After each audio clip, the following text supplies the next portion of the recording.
G'day everyone, I'm Ebony Bennett. I'm Deputy Director at the Australia Institute and host of our webinar series. Thanks so much for joining us today. I'd like to begin by acknowledging the traditional owners of the land on which I live and work, and to make a point that sovereignty was never ceded and that this always was and always will be Aboriginal land. We've got a long way to go in terms of reconciliation and in terms of pursuing a voice to Parliament treaty and truth, and the Australia Institute supports that effort, and we will hopefully have some more webinars coming up this year that help take us in that direction. The same as last year, we're aiming to do these webinars at least weekly, but days and times may vary, so please head to our website at australiainstitute.org.au/events so you don't miss out. And just a few tips before we begin to help this run smoothly. If you've never been on Zoom before, I highly doubt that now, but just in case, you can hover over the bottom of your Zoom screen and you should be able to see a Q&A function where you can ask questions of all our panelists, and you should be able to upvote questions from other people and also make comments on other people's questions as well. Please keep things civil and on topic in the chat, or we'll boot you out. We don't often have to do it, but we will if we have to. And lastly, a reminder that this discussion is being recorded and will be posted up on our website and on Australia Institute TV. But if you have to duck out for whatever reason, as long as you're registered, you'll be emailed a link as well. So we're here today to talk about accountability, and we know that trust and accountability are essential to any healthy and functioning democracy. But as years of Australia's Institute research shows, trust in our Parliament and in politics has been on the decline for many years. There are currently some pretty large gaps in our federal system of accountability. Most notably, there is no National Anti-Corruption Commission, despite the former Attorney General Christian Porter promising one more than 2 years ago now. But on top of that, we've got things like our public broadcaster, the ABC and SBS, having its funding severely cut, also being under constant political pressure. Some of our existing regulatory and accountability mechanisms and bodies, like the Australian National Audit Office, have also faced budget cuts. So there's a range of pressures here. And of course, we've had a series of government scandals and rorts, which seem to attract few consequences. So that's why the Australia Institute is establishing its Democracy and Accountability Program as part of our research, headed up by Bill Browne, who joins us today. And that's why we're thrilled to introduce today's special guest, Senator Kristina Keneally. She's the Deputy Labor Leader in the Senate and the Shadow Minister for Home Affairs, Immigration and Citizenship, and most importantly for today, for government accountability. Senator Keneally is also the former Premier of New South Wales, and I'd encourage you to check out her press club speech at the beginning of this year, where she talked about the issue of accountability. It's well worth checking out. You can find it on her website, or I think on the press club's website as well. Thank you so much for joining us today, Senator Keneally. We really appreciate it. Thank you. It's great to be here.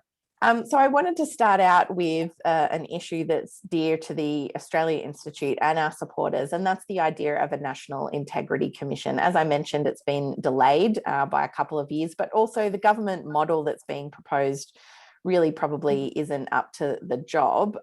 You in particular come from a jurisdiction that has a very strong integrity commission in the New South Wales ICAC. What kind of a difference would it make to have a body like ICAC at the federal level, do you think? Look, a tremendous difference, and let me unpack that a bit. And I think the work that the Australia Institute's doing with its Democracy and Accountability Project is incredibly important to help shape a national conversation and a national push towards a National Integrity Commission. A democracy is not necessarily a given, and that might sound like a funny thing to say from someone who's been in public life in elected office or engaged in politics in one way or another for the last 20 years. But we cannot assume that the democratic institutions and conventions that exist in Australia will continue on unmitigated or unaffected by shifts in the world around us. And quite frankly, we are seeing really disturbing trends in terms of the number of Australians who are losing confidence in democracy, and the number of Australians who've actually said that, in fact, in some cases, a non-democratic system, a dictatorial system, if you will, it could be preferable. Now, part of the challenge about democracy and continuing to support it is that it relies on the consent of the governed. And if people who are the community that elect governments lose confidence in those governments, that's when we start to lose confidence in the democratic system. And what erodes confidence in government? It is at its most basic, a belief by the population that governments are no longer on their side, that governments are no longer acting in the national interest, that governments are there for self-serving purposes, that governments are there for the few, not the many. And how does the public see evidence of that? They see it when they see politicians engaged in self-interested corruption, in dodgy deals, in rorts using taxpayer money to support projects that benefit individuals or political parties rather than the national interest. And so when we lose sight of those transparency and accountability mechanisms throughout government, and I've got to say, in many ways, a body like an ICAC in New South Wales or a National Integrity Commission nationally, it should not be necessary, but it is. But it's not the first step in accountability. In many ways, it's kind of the gotcha step. We should also be ensuring that whether it's in our budgeting systems, our decisions about how money is allocated, our transparency, our whistleblower protections. There's a whole range of accountability and transparency mechanisms that have been eroded over the last 8 years of this government and that are fundamental to supporting and upholding transparency and accountability in government. At the end of that does set an ICAC or a corruption body.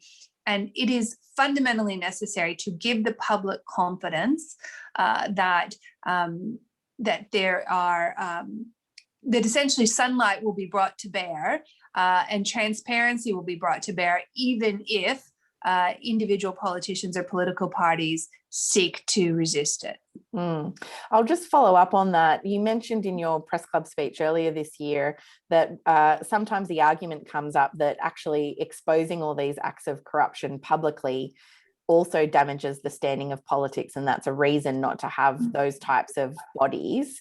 And you kind of talked about what corruption does in politics. Can you just tell me a little bit more about that? Yeah, I think this is an important point because I get that there is an argument that sometimes is put, particularly that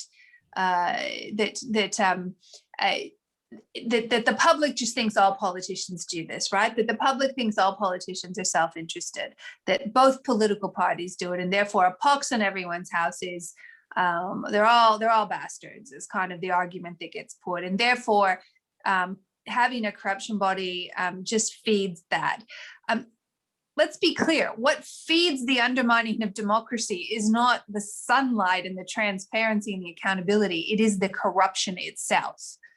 It is the misuse of public funds. It is the scandals. It is the deals for mates. That is what undermines trust in democratic institutions. And so what we've seen, for example, in places like New South Wales and Victoria and other states where they've had these institutions, is that people have a sense that when there's accountability applied in public, where there is the capacity to use what are extraordinary powers to uncover the things that some people would rather keep hidden about corrupt acts or misuse of taxpayer money, that actually gives people the confidence to know that someone is watching, someone is holding people to account, and someone will ensure that governments remain on their side. Now, as I said, it would, in an ideal world, we wouldn't need these types of mechanisms, but we don't live in an ideal world. And unfortunately, what do we know about power? That power left unchecked and power left without transparency and scrutiny, will at times lead to self-interested decisions. So we need to ensure, and we need to give the public the confidence to know that their democratic voices are being heard and their democratically elected governments are being held to account. Bill, did you have a question? Yeah, thank you, Senator. I was struck by kind of your comments about waning public confidence in politicians and the way that kind of writing off the political class as a whole undermines the integrity of the system. I think one of the areas we've seen that recently is with concerns around misleading political advertising. These days, it kind of feels like there's not an election that goes by without there being allegations that this or that advertising is misleading. We've seen that there's, at the state level, measures to address this with South Australia's truth in political advertising laws, which have been running since 1985, and last year the ACT adopted those laws as well. I was wondering what you thought the prospects were of truth in political advertising laws at the federal level and whether they'd go some way to increasing public confidence. Yeah, look, there are a couple of reforms that I think we need to adopt at a federal level. But let me first, just before I go to those, because I think it's important to acknowledge there are things that do exist in our current democratic system that we need to value and uphold, that help value and uphold that help keep governments to account and bolster trust in democracy. So things like an independent Australian Electoral Commission, compulsory voting, the rule of law, freedom of speech, freedom of religion and association, and the oversight and accountability mechanisms that already exist. You mentioned the auditor earlier, Senate estimates, state-based integrity commissions, and then, of course, adding to that a national integrity commission. I would say some of the other reforms that need to occur and that Labor supports are truth in advertising provisions at a federal level. And I think that's important, not just from the standpoint of partisan politics, although it is fundamentally important. We saw that in the last election campaign, claims being made about certain policies that the Labor Party supposedly had that we simply did not. But I think it's also important from the standpoint of foreign interference. And we have seen play out in the United States and in other jurisdictions, and to a lesser extent in Australia, but there is no reason to think this won't grow. The attempts either by state-based actors or others, non-state-based actors, to spread misinformation and within the political context, whether that be to get a certain point of view up in an election or just to create mayhem and discord. And we saw that play out in the American election most significantly, both in 2016 and then again in the most recent election. So I think the safeguards that we need to start to think about are challenging ones we haven't grappled with before, but truth in advertising plays a key part in that. There are also going to increasingly be roles for big tech companies, the social media platforms, Facebook, Google, and Instagram and Twitter. But yet, and whether it comes to foreign interference, extremism, misinformation, and their capacity to support democracy, if you will, and to work with democratically elected governments. Just last week, we had a hearing on extremism at the Parliamentary Joint Committee on Intelligence and Security, and all the tech platforms were there. And it was good that they were, because we are really, as one of them said, we are writing these rules as we go along. This is a really new world. The other thing I would just add in terms of reforms that I think need to be made and that Labor supports, political donations. The threshold for disclosure is too high at about $14,300. Labor has a bill currently in the Senate to lower that to $1,000. And also, we believe that disclosure should be made far more quickly. Right now, you can wait up to 19 months until after an election to know who is donating to political parties. We have a bill in the Parliament that would seek to make that disclosure within 7 days. These are some of the key reforms to enhance democracy and the transparency and accountability around it that we would bring into law should we win at the next election. Bill, I know you've done some research on the Senate being kind of the home of accountability in Parliament. I just wondered if you had a question that kind of related to some of those mechanisms that already exist that the Senate has been touching on. Yeah, so Australian Institute's done a bit of research into kind of the role of the Senate, as you say, but also Australians' perceptions of the Senate.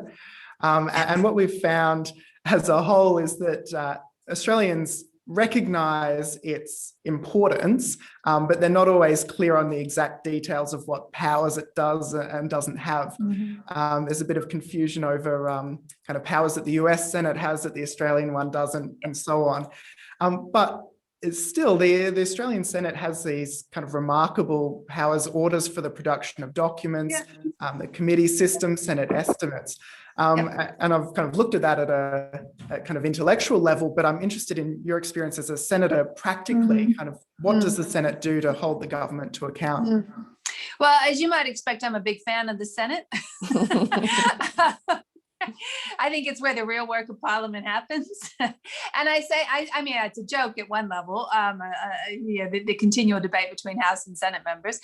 But in reality, the Senate is where legislation can be scrutinized, where legislation, where the government has to really prove that the legislation has merit. So it's often where legislation is stopped, bad legislation is stopped, or bad legislation is amended in order to make it acceptable. It's also in terms of the accountability mechanisms. And I think you're right to point out things like the order for production of documents, the requirement of a minister to present him or herself to the Parliament and explain themselves, the power to call witnesses before Senate committees. They are extraordinary powers. And if anything, they have become more important in recent years, given that we've seen, as Ebony pointed out, cuts to Auditor Generals and the like. Some of the Auditor General's more recent reports, indeed one that comes out today on the Great Barrier Reef Foundation, have been prompted because the Senate first decided to scrutinize a decision of government. But the flip side of that is that as the Senate is growing more important and I dare say more sophisticated in its use of its accountability mechanisms, the government of the day, the current Liberal national government, is finding more and more ways to avoid that accountability. So we did a little experiment, I think it was last year, with Senate estimates, where we started to count every day the number of times they took a question on notice. And sometimes they would take questions on notice that were just completely answerable. They just simply didn't want to give an answer in a public setting. And we started to count the number of times they took a question on notice. And at every meal break, so at lunch and dinner, we published them online. And boy, that within a day, the number of questions taken on notice dropped down. And but yet it's creeping back up, and continually the government seeks to avoid that scrutiny. Again, my point being that we can't take any of these things for granted, and a government, if it wanted to, or if it had the numbers in the Senate with maybe a friendly crossbench, could ram through some significant changes that would curtail that scrutiny capacity. Speaking of scrutiny and the role of the Senate, but also, I guess, other bodies, in your press club speech, again, you talked a lot about the kind of special purpose funds that this government in particular seems to be using a lot more of. You mentioned things like building better regions, which is $1 billion. Obviously, we had the Sports Rorts program, community development grants, drought communities program. There's a lot of kind of special purpose funds, and you identified, I guess, some issues with how they're managed. And we've also talked about the fact that other agencies that scrutinise spending, like the Audit Office, have had their funding cut. Can you just talk to me a little bit about the problem with those types of grants that we're seeing emerge? So this is a budgeting trick that Scott Morrison has really took on board when he was treasurer and is now carried through to near perfection, he might think, as prime minister. And that is to create all these pockets of money in the budget for special purpose, fund type allocations that essentially have very few or no rules or guidelines around how the money is to be spent, and where the decision is at the discretion of the minister or a group of ministers. And so you mentioned the Community Development Fund. Let's take that one as an example. The Community Development Fund started out as a $340 million fund during the Abbott government. And at one level, it's not a bad thing. Governments might have small pockets of money to give out small grants to local community groups to do things they wouldn't otherwise be able to do. I can remember when I was a local member, we gave a small grant to a church to refurbish their kitchen so they could do better outreach to local homeless communities. Fine, great. Here's the thing, though, with the Community Development Fund under this coalition government, it has now grown since 2013 to a $2.5 billion fund. $2.5 billion. And here's the kicker. To be able to receive money from this fund, you have to be invited by the government to apply. There's no open application, there's no guidelines, there's no rules. So, no prizes for guessing which electorates and which kinds of community groups get the bulk of this funding. And this is repeated over and over in the budget: the Safer Communities Fund, the Female Facilities Sports Fund, the Urban Congestion Fund. And one of the things we'll be scrutinizing in next week's budget is the extent to which these funds have just continued to grow. This is a deliberate design feature of the budget. So sports rights, which is possibly the most notorious, was a $100 million program. Community development grants, $2.5 billion. Sports rights was a tip of an iceberg in terms of how this government is using taxpayer money, like it is Liberal and National Party money, and doling it out just prior to elections to suit their political purposes. And let me leave you with this. The next time you hear the Prime Minister justify decisions taken under these types of funds by saying, oh, well, the minister complied with the guidelines, that's because the guidelines say the minister can do whatever he or she wants, that there are no rules. So, this is what I talk about when the public needs to have confidence that their money is being spent in their interest and not in the interest of political parties or individual politicians. It is having merit-based processes, independent and transparent applications where everyone gets a fair go, and then the ability for offices like the Auditor General and a National Anti-Corruption Commission to scrutinize the decisions of government. Yeah, I think we've got about 530 people on the line with us here today. Thanks so much for joining us, everyone. Just a reminder, you can type in a question using the Q&A function. We've probably got time for one or two more questions from Bill and I, and then we'll go to questions from the audience. I did just want to follow up on that, Kristina, with particularly the role of the Auditor General and the Australian National Audit Office. And I feel like in the last couple of years, it feels like sometimes the last line of defense, how we can find out about how government is spending taxpayers' money. But as we've touched on, it's had its funding cut. What else do we need to be doing to strengthen some of those existing accountability mechanisms that are in place? Yeah, look, I think that that you're right to point out that the cuts, that is just extraordinary, and particularly at a time when their workload is increasing. Some of the other challenges that we face in terms of our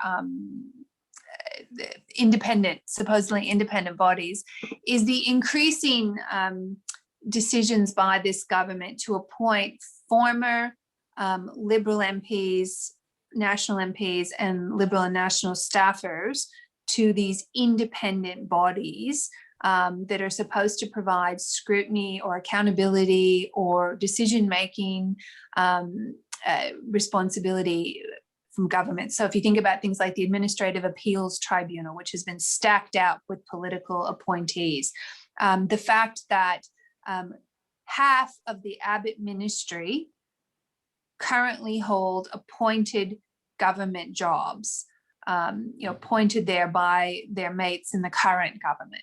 Is that true? I didn't know that. Extraordinary.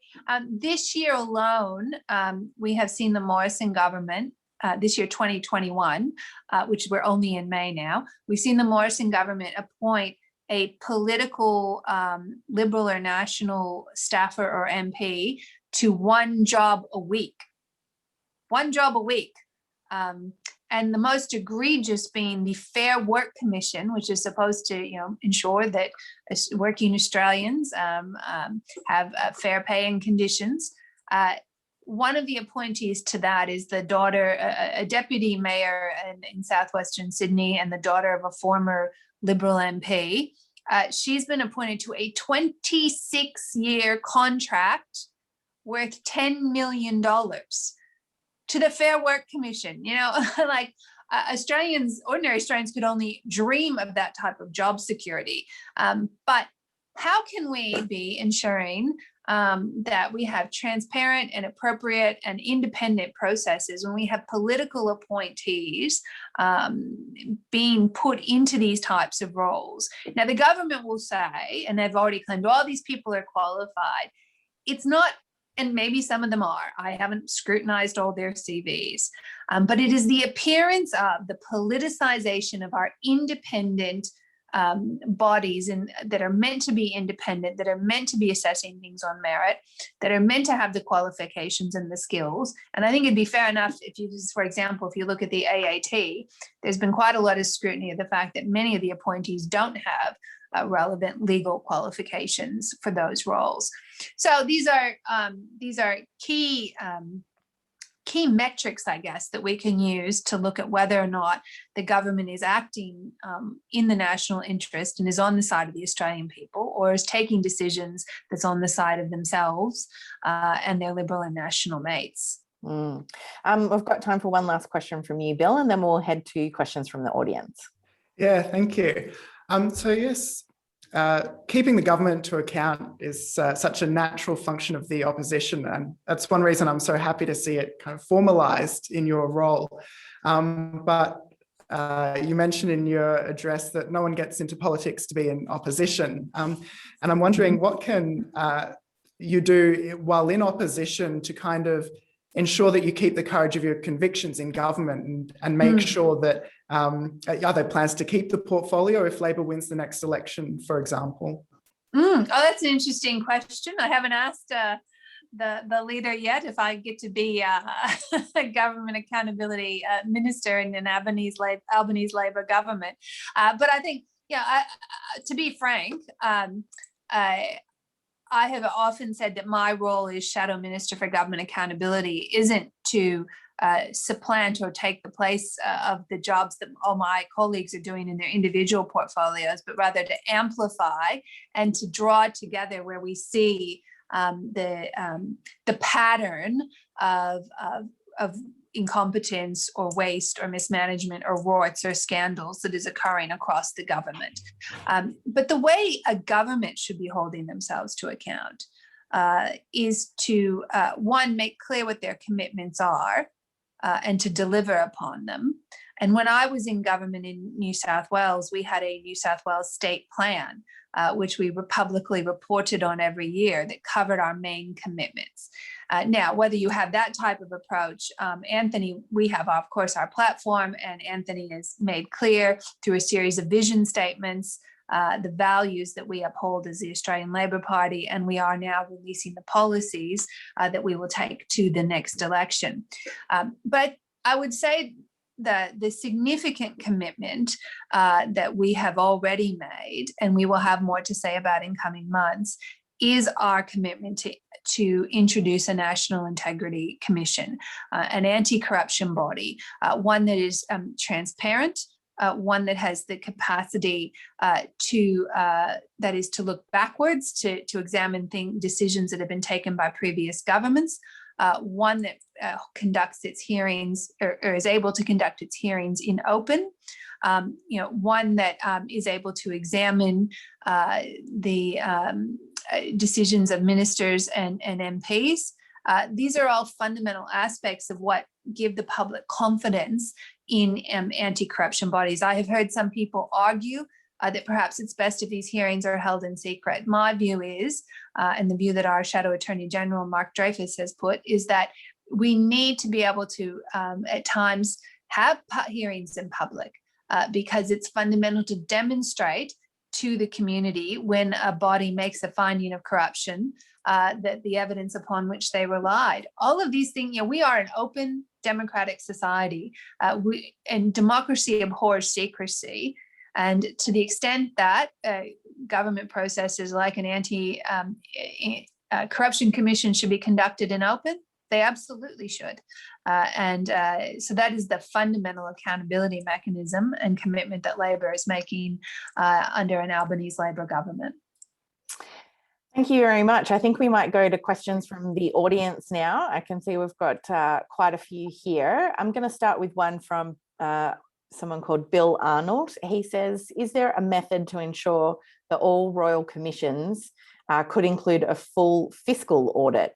Example, to just follow the money in certain cases. I guess we've seen a huge number of royal commissions in recent years. Well, look, royal commissions have extraordinary powers and can examine whatever they essentially where the evidence leads. They have terms of reference, of course, but often royal commissions will come back to governments and say we need to alter or extend or change so that we can look at this or that aspect. I would say that the responsibility for financial auditing shouldn't just lie with royal commissions, though. We shouldn't just be relying on a royal commission. And indeed, there are bodies like the Parliamentary Budget Office, which was introduced under the last Labor government, that also provide that type of scrutiny and accountability. The Audit Office does as well. And of course, parliamentary debate and examination. Parliament, for example, I was part of the Senate inquiry into the Great Barrier Reef Foundation allocation of $444 million to that body. So I think we do have multiple ways in which we can follow the money, but I certainly think it's quite within the remit of royal commissions to do that should they need to. Thank you. The next question is from Michael Lester. He says, how can the blight of revolving door from politics and bureaucracy to corporations in sectors such as mining and defence be effectively redressed? We've already touched on political appointments. Yeah. This is a bit similar. But this is an interesting point in terms of political appointments, or indeed for particularly senior bureaucrats, the extent to which people's are, for example, the Ministerial Code of Conduct supposedly prohibits people from taking up employment in their areas within a certain period of time after they've left office. But yet we have seen examples of where that is not enforced by this government. And the point I have consistently made about the Prime Minister, Scott Morrison, is that he doesn't reward bad behavior. He doesn't punish bad behavior. He rewards it. And part of a ministerial code of conduct and part of the privilege of serving as a minister should also be abiding by the terms of that code of conduct while in office, and indeed once you have left, to the extent that it applies to you once you've left. Again, I come back to the capacity of an anti-corruption commission. This might, in certain circumstances, this might be an area that they seek to scrutinize. The next question is from Sally Keir. She says there definitely needs to be reform in accountability systems, but would confidence in the democratic system be also reinforced if people were educated in how it actually works and how they can participate, not only by voting, but also being able to lobby members of parliament and ministers and participating in other community feedback processes? Yeah, I think that's a really interesting question, because sometimes it's one of the most common questions I get from members of the public is, how do I write a submission? What does it look like? Does it really matter if I write to my MP? And they're sometimes surprised when I say, look, a submission can just be a letter, or, of course it matters when you write to your MP. If you get, 30 letters as an MP on a subject, you start to go, what's going on here? If people are picking up pen and paper or sending you an email with their considered thoughts. So I think there's some value in that. And when I talk about upholding democratic institutions like an independent electoral commission, like compulsory voting, I think what does have to go hand in hand with that is providing more ways for citizens to participate in democracy. I think back to one of the statements that Gough Whitlam made, which was, our goal is to work with the Australian people. I'm paraphrasing here, but it was essentially, our goal is to work with the Australian people so that they can participate in the decisions, with their government on the things that affect their lives. And, that has to be the fundamental aspect of democracy. To some extent, that can start in school, but I don't think it ends in school. I think that the risk that we have sometimes taken is that we forget that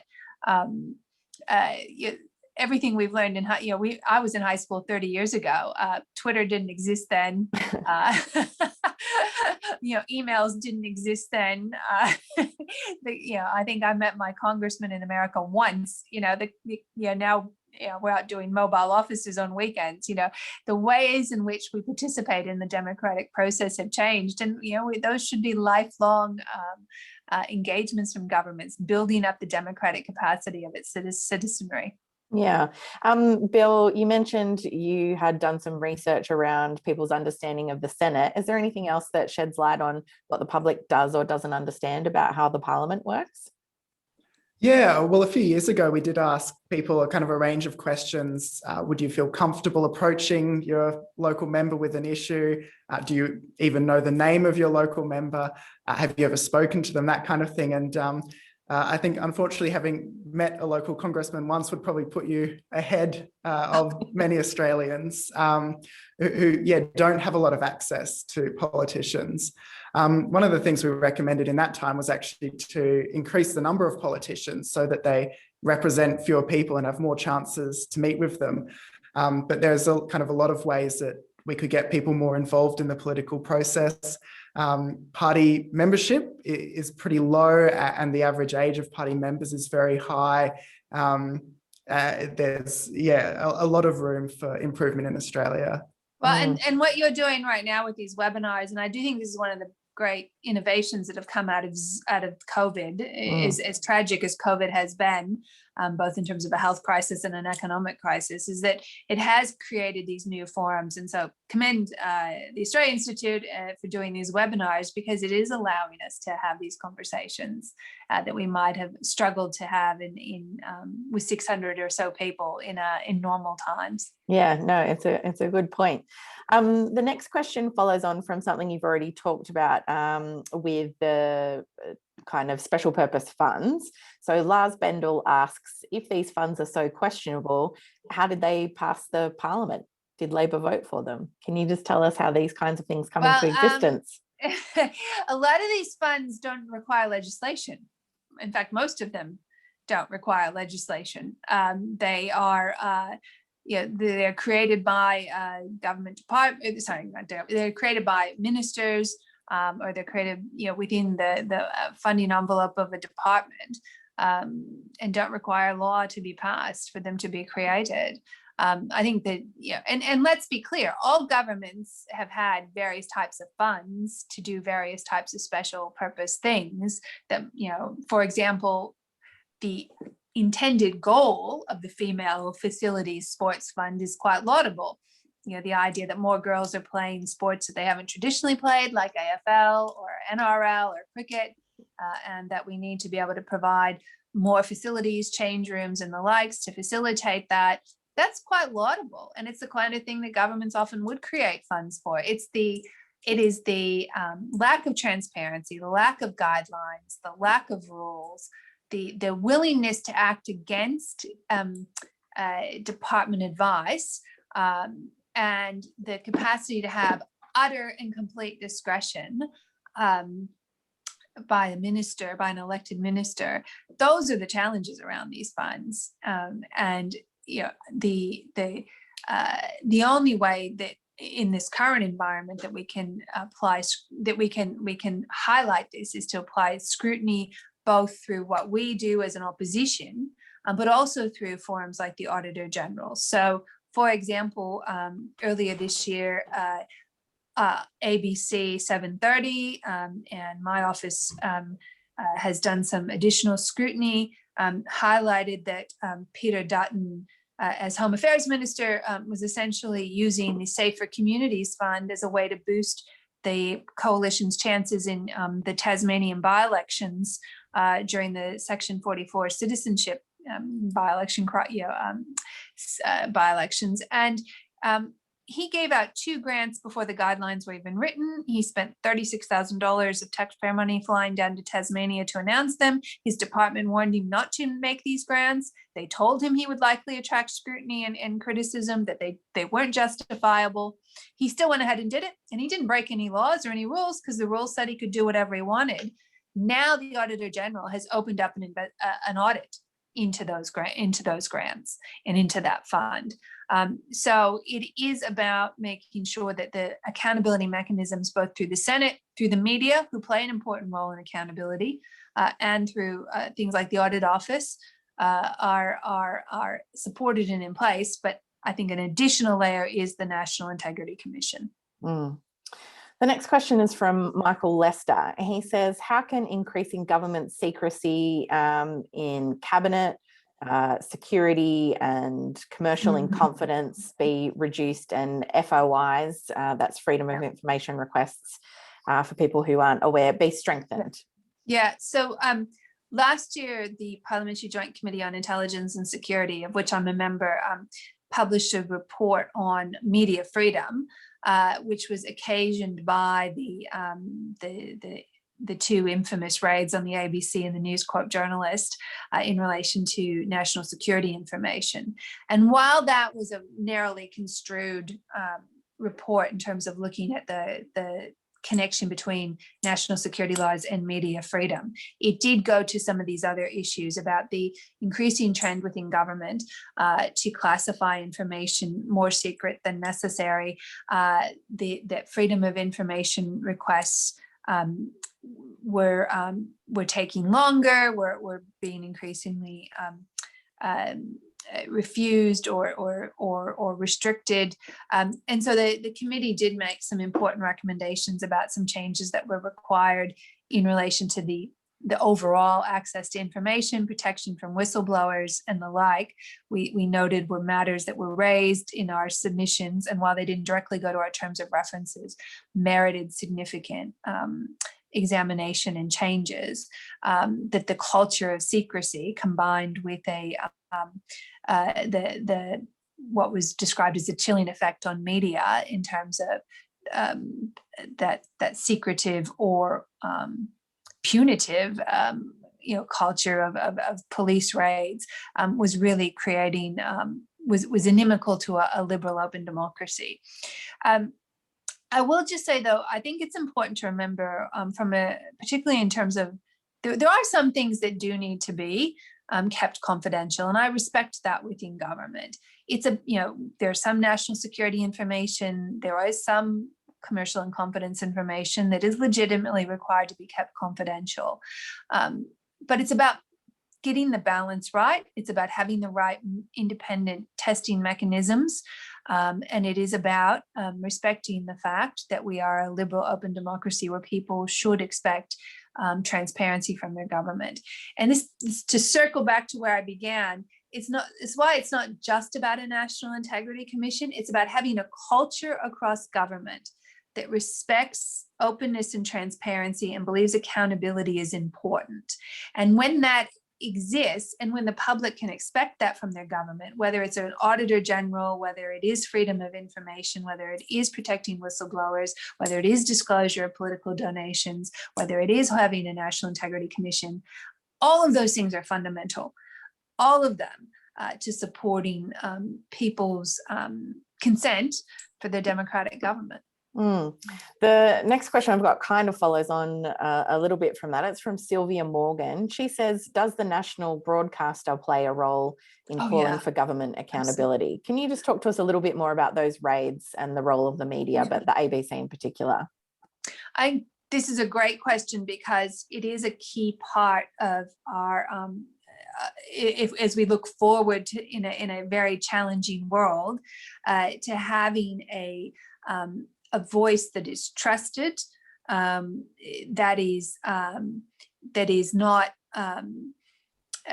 subject to the ownership structure, and that is respected by the Australian people as a voice, as an independent voice.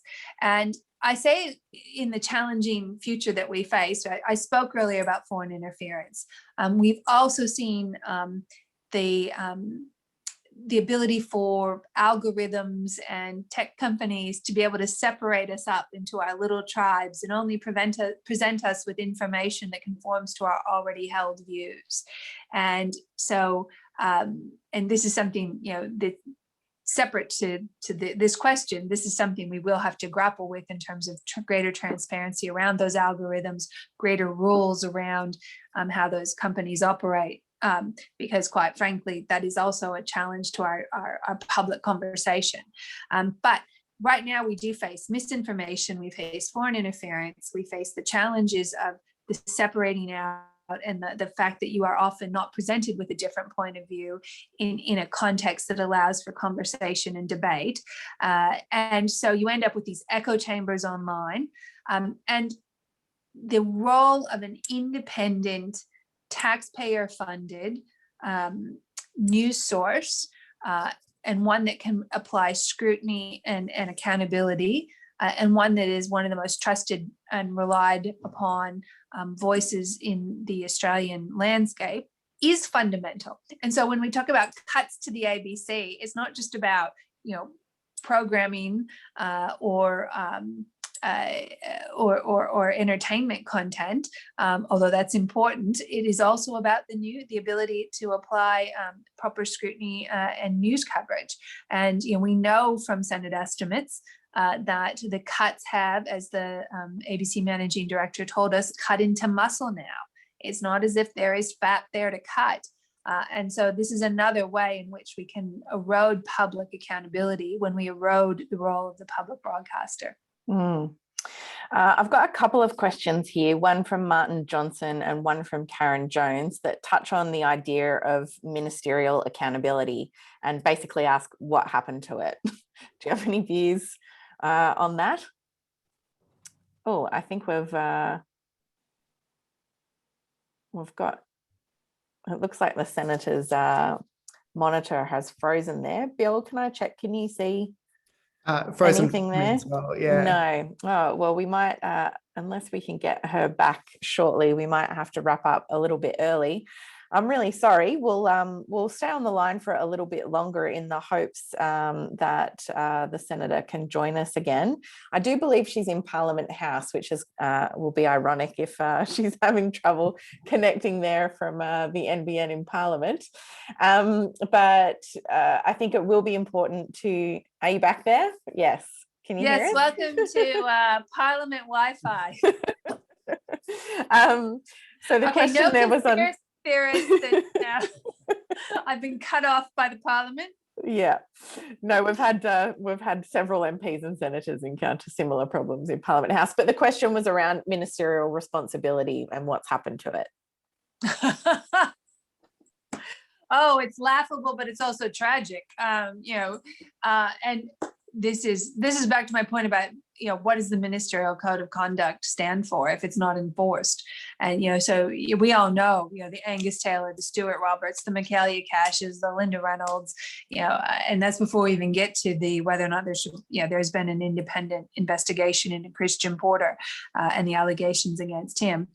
We have just seen example after example where ministers are not punished for poor performance or for misdeeds, but in fact go on to be rewarded.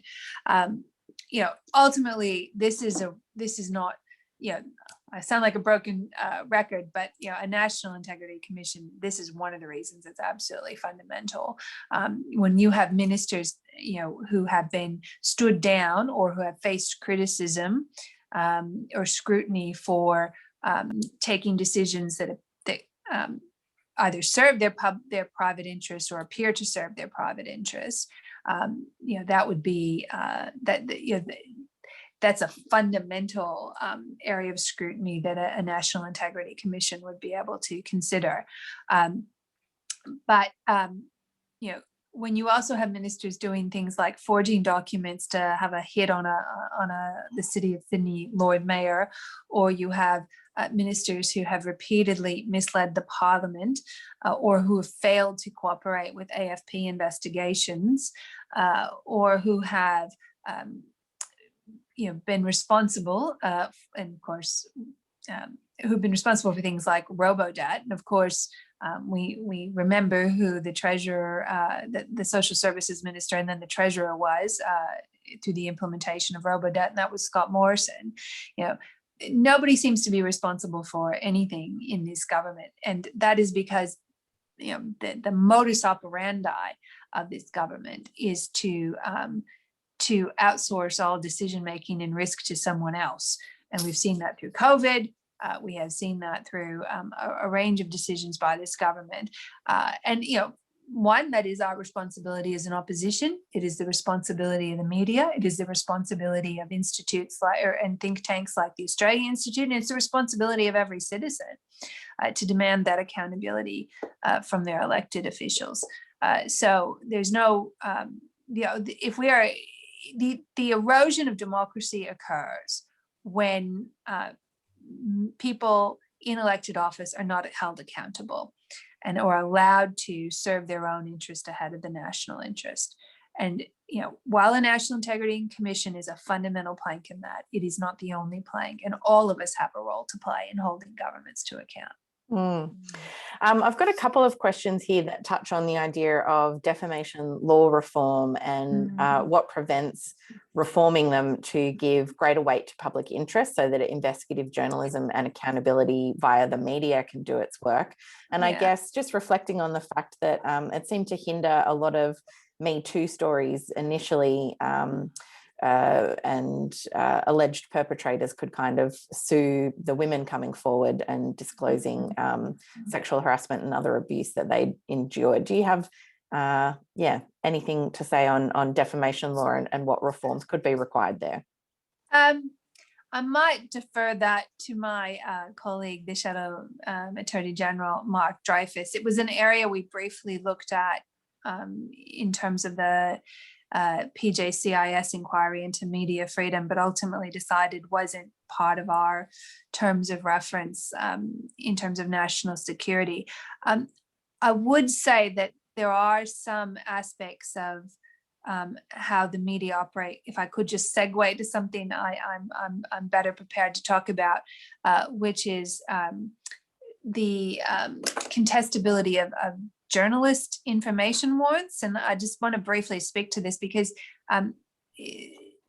if a national security agency wants to get a warrant in relation to a journalist and say their metadata or their phone records, those warrants, the PJCIS recommended should be contested by a public interest advocate. That is somebody, we didn't argue that the journalists themselves should be notified that they were potentially the subject of a warrant, but we did say a public interest advocate that could speak on behalf of the public when such a warrant was being sought by a government agency was a way to uphold the idea of public interest and public scrutiny. And I would say that I mention that because it is an example of where we've tried to grapple with the notion of the public interest, media, and the need for secrecy in certain circumstances. Whether that's directly applicable in terms of defamation and the type of cases you outlined, I'm not able to say, but I think it points to a parliamentary committee trying to grapple with those types of questions. We've probably only got time for one last question, and this might be a little bit left field, but Anne-Marie Newton is asking about workplace gender in Parliament and the different electorate offices around the country. With everything that's been coming out over the past few months, would you be able to update us on, you know, where we're at, what has changed, and where to from here? Yeah, so it's a great question. And many of you will recall that the Prime Minister initially said he was going to have a review of the culture and the workplace practices at Parliament House, and it was going to be done by one of his own MPs, Celia Hammond.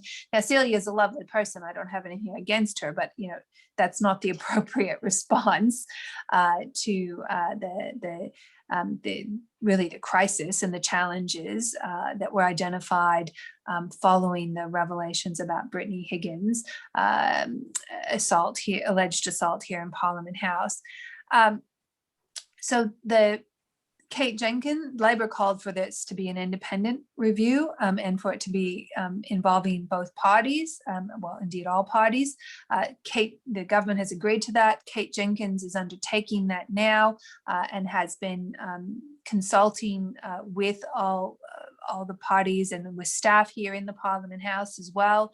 And we look forward and we continue to work with her, and we look forward to the outcomes of that review. I think it's quite appropriate that she's doing that.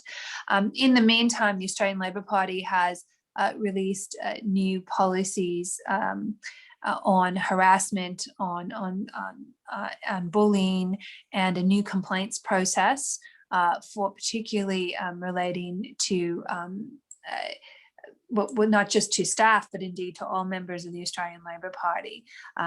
And that has been done following a significant period of consultation across the party and with our staff in order to ensure that people had support people within the party they could go to, clear complaint mechanisms, and a clear understanding of how those complaints would be resolved.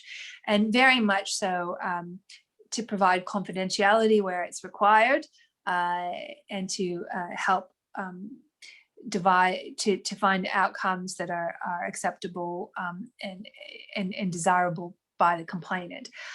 So, you know, I'm not claiming we've perfectly nailed it, but I do think we have done a significant amount of work, and no doubt there is more to come, particularly following the outcome of the Jenkins review.